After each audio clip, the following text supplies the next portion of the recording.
বুয়া ভাতে দিলে ঘ্যান কাকার সবার ভয়ের ঠেলা গেল না। কাকটা কি মনে করলো রুমান বলো তো?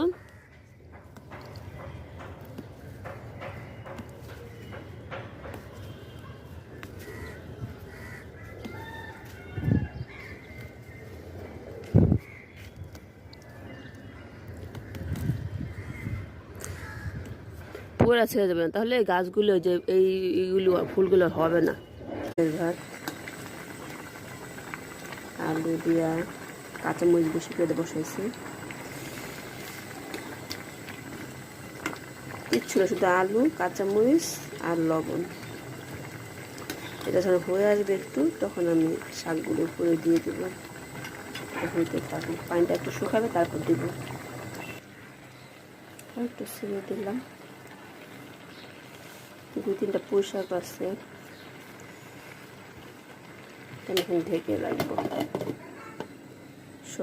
শুকাইলে নামাই ফেলবো, এটা অটোমেটিক মরে যাবে। এই তো বোয়াটা হয়ে গেছে আমার, দেখেন একদম চুপসে গেছে শাক। উপর দিয়ে সামান্য একটু লবণ আমি ছিটা দিচ্ছি, যেন শাকটা আর কি হয়ে যায়। দেখছেন সুন্দর মতো হয়ে গেছে। তো আমাদের খুদের ভাত,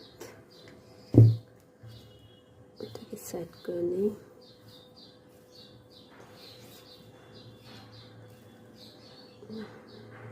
বিসমিল্লাহ।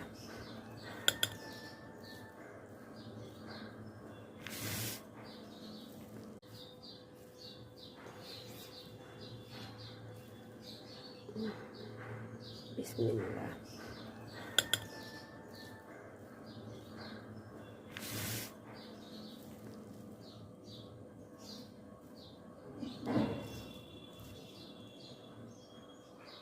এটা দেবো হলো আপুকে, না ফের আম্মুকে দেবো একটু। আপু খুদে ভাত খাইছে।